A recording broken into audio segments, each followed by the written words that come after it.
बिस्मिल्लाहिर्रहमानिर्रहीम। स्टूडेंट्स, मैं आपका टीचर काशिफ रज़ा। आज के इस लेक्चर में हम बॉइलिंग पॉइंट और एक्सटर्नल प्रेशर के रिलेशनशिप को स्टडी करने जा रहे हैं।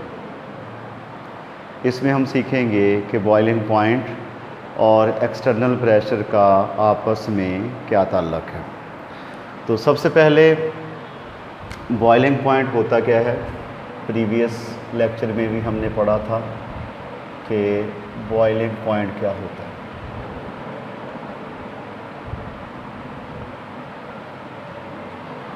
The temperature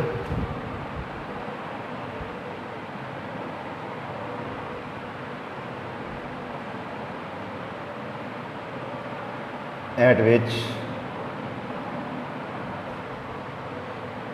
vapor pressure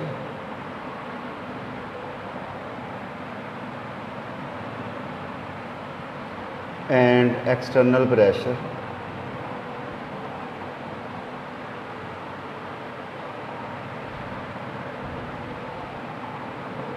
becomes equal। कि वो टेम्परेचर जिस पे किसी भी लिक्विड का वेपर प्रेशर और एक्सटर्नल प्रेशर बराबर हो जाए, वो प्रेशर कहलाता है, वो टेम्परेचर कहलाता है बॉइलिंग पॉइंट। जैसा कि हमने पढ़ा कि जो डाई मिथाइल ईथर है, डाई मिथाइल ईथर, इसका बॉइलिंग पॉइंट 34 डिग्री सेंटीग्रेड होता है। जबकि अगर हम वाटर की बात करें तो वाटर का बॉइलिंग पॉइंट 100 डिग्री सेंटीग्रेड होता है।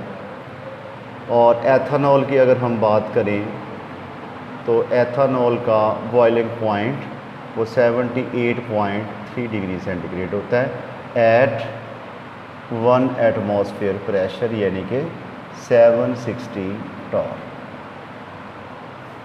ठीक है। अब ये वाले जो प्रेशर की वैल्यूज़ हैं, ये किस प्रेशर पे हैं? जब एक्सटर्नल प्रेशर जो है, ये इसको हम कहेंगे एटमॉस्फेरिक प्रेशर।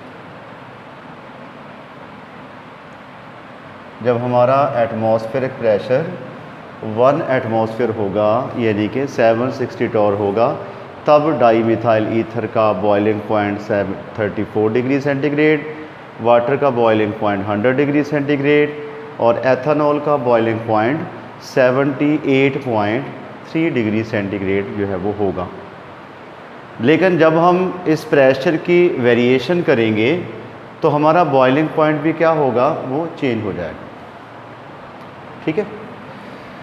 मसलन अगर हम कहें कि by increasing the external pressure the boiling point of the liquid increases, by increasing external pressure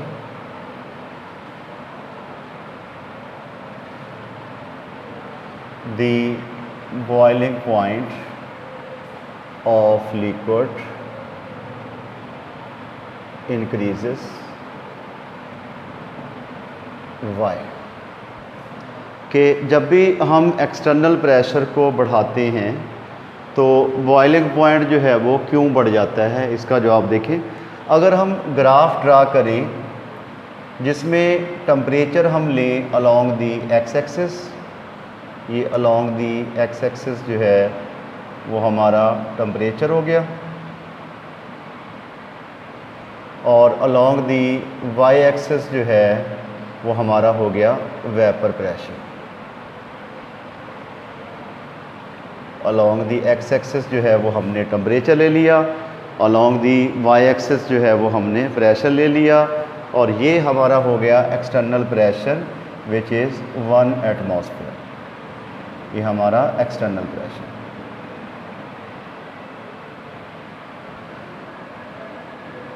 और ये बराबर होता है 760 टॉर के।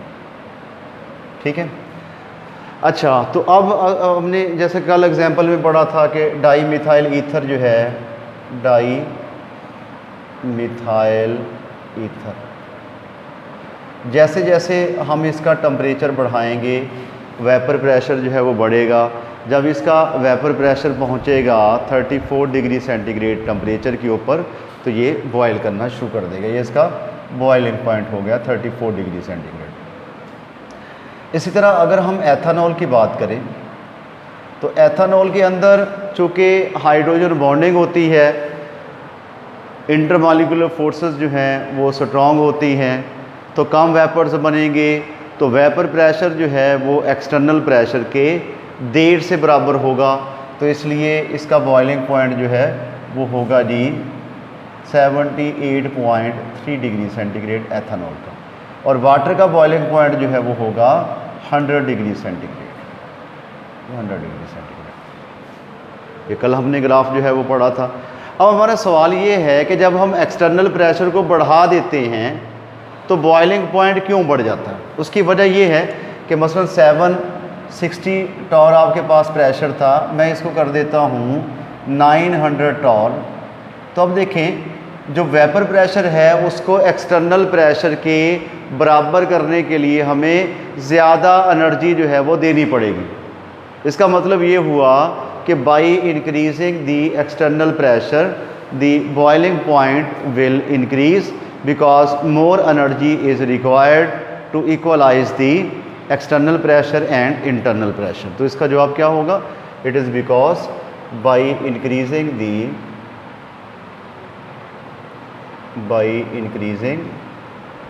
External pressure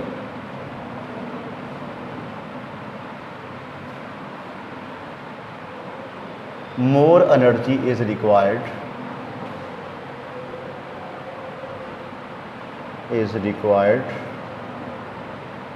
to equalize the vapor pressure and external pressure। ठीक है, तो इसको इक्वलाइज करने के लिए हमें ज़्यादा एनर्जी जो है वो देनी पड़ती है, इसलिए बॉइलिंग पॉइंट जो है वो बढ़ जाता है जैसे जैसे हम एक्सटर्नल प्रेशर को बढ़ाते हैं। इसी तरह अगर हम एक्सटर्नल प्रेशर को कम कर देते हैं, मसलन 760 था, मैं इसको 500 टॉर कर देता हूँ, तो क्वेश्चन क्या बनेगा? क्वेश्चन हमारा आएगा कि boiling point decreases with the decrease of external pressure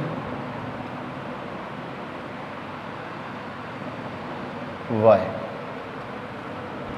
कि जब हम एक्सटर्नल प्रेशर को कम करते हैं तो बॉइलिंग पॉइंट जो है वो कम हो जाता है। ठीक है, तो उसकी वजह क्या है कि जब हम एक्सटर्नल प्रेशर कम करते हैं तो लेस अमाउंट ऑफ एनर्जी जो है वो रिक्वायर्ड होती है to equalise the vapour pressure and external pressure. ठीक है, तो इसका जवाब क्या होगा? It is because less amount of energy is required to equalise external pressure and internal pressure, यानी कि वेपर प्रेशर। कि जब हम एक्सटर्नल प्रेशर को कम कर देते हैं तो स्मॉल अमाउंट ऑफ एनर्जी चाहिए होती है इक्वलाइज करने के लिए एक्सटर्नल प्रेशर को और internal pressure. So it is the relationship between external pressure and internal pressure. कि अगर एक्सटर्नल प्रेशर को बढ़ा दिया जाए तो बॉइलिंग पॉइंट भी बढ़ जाता है, because lot of heat, lot of energy is required to equalise the vapour pressure and external pressure.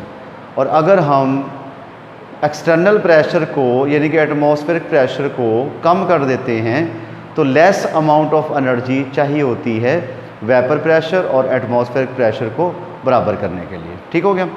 तो एक क्वेश्चन आता होता है कि the boiling point of water is 98 degree centigrade at Murree hills give reason कि मरी हिल्स में water का boiling point जो है वो 98 डिग्री सेंटीग्रेड होता है। उसकी वजह क्या है? Why boiling point of water is 98 degree centigrade at Murree hills कि मरी हिल्स के ऊपर वाटर का बॉइलिंग पॉइंट जो है वो 98 डिग्री सेंटीग्रेड होने की वजह क्या है? उसकी वजह ये है भी कि मरी हिल्स में जो एक्सटर्नल प्रेशर है यानी कि एटमॉस्फेरिक प्रेशर है, फेरिक प्रेशर, वो होता है जी 700 टॉर। ठीक है, मरी हिल्स में जो एक्सटर्नल प्रेशर है, एटमॉस्फेरिक प्रेशर है, वो 700 टॉर होता है। तो इंटरनल यानी कि वेपर प्रेशर जो हैं वो एटमॉस्फेरिक प्रेशर के जल्दी बराबर हो जाते हैं। वाटर 100 पे बॉयल होने की बजाय 98 डिग्री सेंटीग्रेड पे बॉयल होना शुरू हो जाता है। इसी तरह माउंट एवरेस्ट पे चले जाएं तो वहाँ पे वाटर का बॉइलिंग पॉइंट 69 डिग्री सेंटीग्रेड है, क्योंकि वहाँ पे जो एटमॉस्फेरिक प्रेशर है वो 327 डिग्री टॉर जो है वो होता है।